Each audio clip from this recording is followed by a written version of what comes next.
ప్రభువైన యేసుక్రీస్తు ఘననామమున ఈ ఉదయకాల సమయమున అనుదినము క్రీస్తు సత్యమనే కార్యక్రమం వింటున్న ప్రియులకు నా హృదయపూర్వకమైన శుభాలు వందనాలు తెలియజేస్తూ ఉన్నానండి. రండి, ఈరోజు ఎబ్రీలకు రాసిన పత్రిక 11వ అధ్యాయం అండి. ఈ 11వ అధ్యాయంలో 20వ వచనాన్ని చదువుకుందాం. యోసేపు తనకు అవసాన కాలము సమీపించినప్పుడు విశ్వాసమును బట్టి ఇశ్రాయేలు కుమారులు నిర్గమమును గూర్చి ప్రశంసించి తన శల్యములను గురించి వారికి ఆజ్ఞాపించెను. చదవబడిన లేఖనాలు మన వినికిడిలో ప్రభు దీవించునుగాక. ప్రేమ నమ్మకమైన తండ్రి, మీ ఘనమైన నామానికి ఈ ప్రశస్తమైన ఉదయకాల సమయమున స్తుతులు అర్పించుకుంటూ ఉన్నాం తండ్రి. ఈరోజు చదివిన లేఖనాల ద్వారా నాతోనూ మాతోనూ మాట్లాడండి. మీ వాక్యము వెల్లడైన తోడని వెలుగు కలిగినని నీ లేఖనములు ఉన్నట్టు ఈరోజు నీ వాక్యమును వెల్లడించండి. మా హృదయములను మీ పరిశుద్ధాత్మ శక్తి చేత మండింపచేయండి. ప్రభువును రక్షకుడైన యేసుక్రీస్తు ఘననామంలో ఈ ప్రార్థన అడుగుచున్నాము తండ్రి, ఆమేన్. ప్రభునందు ప్రియులారా, పై వచనాలు మనం ధ్యానం చేసుకుంటూ వచ్చితిమి. అబ్రాహాము యొక్క విశ్వాసం, అబ్రాహాములో ఉన్న విశ్వాసం, ఇస్సాకులో ఉన్న విశ్వాసం, యాకోబులో ఉన్న విశ్వాసాల గురించి మనము ధ్యానించుకుంటూ వచ్చాం. ఈరోజు యోసేపును గురించి మనం ఆలోచిస్తున్నాం. యోసేపు చివరి జీవిత ఘట్టంలో ఏం జరిగిందో ఎబ్రీ గ్రంథకర్త తెలియచేయటం మొదలుపెట్టాడు. 21, 22 వచనాలు ఇవే మాటలు మనకి తెలియజేస్తున్నాయి. 21లో ఆ కుమారులను ఆశీర్వదించిన విధముగా మనం చూసినాము, నిన్న ధ్యానించినాము. 22లో ప్రాముఖ్యమైన విషయం ఏమిటంటే నిర్గమమును గురించి చెప్పినాడు యోసేపు. నేను ఇలా చెప్పాలని ఆశిస్తున్నాను. నీలో విశ్వాసం స్థిరస్థాయిగా నిలబడితే నీలోనున్న విశ్వాసమే నిన్ను ఒక ప్రవక్తగా చేస్తుంది, ఒక గొప్ప ప్రయోజకుడుగా చేస్తుంది. అందుకని మనము విశ్వాసమునకు లోబడాలి. ప్రభు ఇచ్చిన విశ్వాసమునకు లోబడినట్లయితే ఖచ్చితంగా మనము భవిష్యత్తుకు సంబంధించిన విషయాలు, ప్రభు రెండో రాకడ గురించి జరగబోయే విషయాలు మనం తప్పనిసరిగా అవగాహన పొందుకుంటాం. మన కుటుంబీకులకు, సాటి సహోదరులకు చెప్పగలుగుతాము.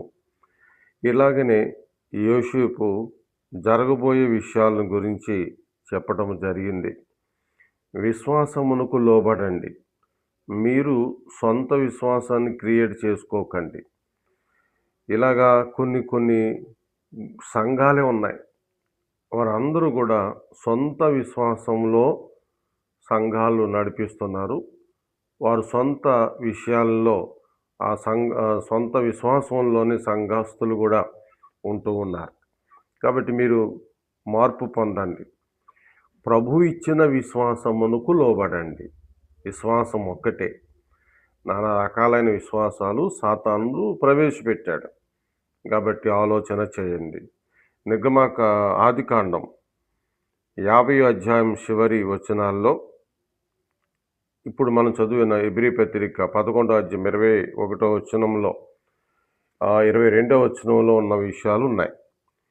యోసేపు దాదాపుగా 110 సంవత్సరాలు వయస్సులో బ్రతుకుతూ ఉన్న సమయంలో ఖచ్చితంగా ప్రతి ఒక్కరిని వాళ్ళందరినీ పిలిచినాడు. అప్పటికి యాకోబు చనిపోయాడు.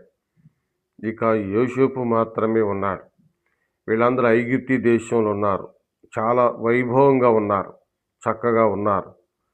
కాబట్టి తన కుటుంబీకులు వారిని అందరినీ కూడా ఒక్కొక్కరిని పిలిచి 3వ తరము వారు పిల్లల్ని కూడా ఆ ఎదట పెట్టుకుని చక్కగా మాట్లాడారు. ఏమనంటే దేవుడు నిశ్చయముగా మిమ్మును చూడవచ్చి అన్నారు. 50వ అధ్యాయం 24వ వచనం. ఈ సంగతులన్నీ ఈ అధ్యాయాల్లో మీరు చూడండి. నిశ్చయముగా దేవుడు మిమ్మలను చూడవస్తాడయ్యా, అప్పుడు మీరు ఈ దేశము నుంచి వెళ్ళిపోతారు. అప్పుడు నాతో ఫలంగా మీతో ఫలంగా నా ఎముకలను కూడా తీసుకెళ్ళిపోండి. ఇక్కడ ఇది ఆయన పార్థవ దేహాన్ని గురించి తీసుకెళ్ళిపోండి అన్న మాటలో చాలా విషయాలు ఉన్నాయి. అయితే ఇది మనం క్లుప్తంగా చెప్పుకోవటానికి కూడా ఆస్కారం లేదు. కాబట్టి అలా చెప్పిన తర్వాత యోసేపు మృతి పొందాడు. మృతి పొందిన చాలా సంవత్సరములకు నిర్గమము జరిగింది. అయితే ఇశ్రాయేలీయులలో గొప్ప మాట ఉంటుంది. ఎప్పుడైనా సరే మనము ఏదైనా ఒక మాట వింటే దాన్ని విని మళ్ళా ఇతరులకి చెప్పేటప్పుడు ఎంతో కొంత కటింగ్ అయినా చేస్తాం, కలిపైనా కలుపుతాం. రెండిట్లో ఏదో చేసేస్తాం. కానీ ఇశ్రాయేలీయులు అలా చేయరు. ఎప్పుడు వారు విన్నప్పుడు చాలా తెలివిగా జ్ఞానంగా వింటారు. ఒకే మాటను ఒకరి తర్వాత ఒకరు జ్ఞాపకం ఉంచుకుంటారు. అందుకని జ్ఞానులలో డాక్టరేట్ పొందినటువంటి వారు ఆ దేశంలోని ఈనాడు కూడా ఎక్కువ మంది ఉన్నారు. కాబట్టి ఇశ్రాయేలీయులకి ఆ తెలివి జ్ఞానం దేవుడు ఒక ప్రత్యేకమైన జనాంగంగా చేసి ఆదికాలంలో నుంచే బానిసత్వంగా ఉన్నప్పటి నుంచే వారికి ఇస్తూ వచ్చాడు. కాబట్టి యోసేపు చెప్పినవన్నీ కూడా వారందరూ జ్ఞాపకం ఉంచుకున్నారు. ఆ యోసేపు చెప్పినట్టుగా వారు ఆ ఐగుప్తు దేశమును విడుదల పొంది పాలు తేనెలు ప్రవహించు దేశానికి, అబ్రాహాముకి వాగ్దానం చేసిన దేశానికి ప్రయాణమై వెళ్ళినప్పుడు యోసేపు యొక్క ఎముకలను కూడా వారు తీసుకుని వెళ్ళి ఆ దేశమందు పాతిపెట్టినట్లుగా మనము చూస్తున్నామండి. ఈరోజు ఇందులో నేర్చుకోవలసిన పాఠం ఏమిటంటే, మన ప్రభు అయిన యేసుక్రీస్తు యొక్క వర్తమానమును మనమెన్నడూ మర్చిపోకూడదు. మనము మన పిల్లలకు చెప్పాలి, మనము రేపాలి. కాబట్టి మనము ప్రభు రెండవ రాకడ కొరకు ఎదురు చూడాలి. ఇది ఖచ్చితంగా పాపము అనే లోకము ఐగుప్తి అని ఒక విధానం ఉంది. దాని నుండి ఆ యొక్క నిర్గమమును గురించి చెప్పారు యోసేపు. ఇప్పుడు మనము పాపము అనేటువంటి లోకములో నుండి వేరవ్వాలి, పరిశుద్ధులుగా మార్చబడాలి. ఇది మన నిర్గమము. కాబట్టి ఇలా నిర్గమమైన మనం ఒకరోజు ప్రభు రెండో రాకడలో ఉంటాం. కాబట్టి రాకడ కొరకు ఎదురు చూడాలి. ఓ సహోదరుడా, ఓ సహోదరి, నీ విశ్వాసం ఆగిపోయేదిగా ఉండవద్దు. నీ విశ్వాసం కొనసాగించాలి. విశ్వాసం ఎక్కడ వరకు అవసరత ఉందో మరి మీకు చెప్పమంటారా? ప్రభువును చూసేంత వరకు. ఆ తర్వాత విశ్వాసంతో పని లేదు, ఇక నిరీక్షణతో పని లేదు. ఇక అప్పుడు శాశ్వతంగా నిలిచి ఉండేది ప్రేమే. కాబట్టి ప్రియమైన సహోదరి సహోదరులారా, ఈరోజు హెచ్చరించబడండి. ముఖ్యంగా నీలోనున్న విశ్వాసాన్ని కాపాడుకోండి. ప్రభు రాకడ కొరకు సిద్ధపరచబడండి. ప్రభు అయిన దేవుడు మిమ్మలను, మీ కుటుంబములను తన ఉన్నతమైన మహాకృపలో ఈ వాక్యం ద్వారా నింపి దీవించును గాక. ఆమేన్. ప్రేమ నమ్మకమైన తండ్రి, ఈరోజు వాక్యం వింటున్న ప్రియ బిడ్డల్లో ఎవరైతే అవిశ్వాసులుగా ఉన్నారో, అవిశ్వాసంతోనే నడుస్తున్నారో, అపనమ్మకముతో ఉన్నారో, అనాలోచనతోనున్నారో, ఈ దినాన్న కడిగండి నాయనా. నీ రక్తధారల ప్రభావముతో సరిచేయండి నాయనా.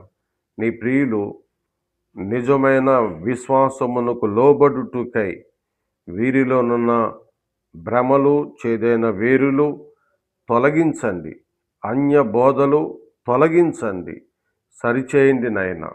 ఈరోజు ఎవరైతే కుటుంబాలలో ఉన్న ప్రతి విధమైన కలతలతో ఉన్నారో వారందరికీ నెమ్మదిని దయచేయండి. మహిమ, ఘనత, ప్రభావములను మీకు చెల్లించుకుంటూ క్రీస్తు నామములో ఈ ప్రార్థన అడుగుచున్నాము తండ్రి. ఆమేన్. దేవుడు మిమ్మల్ని దీవించునుగాక. ఆమేన్.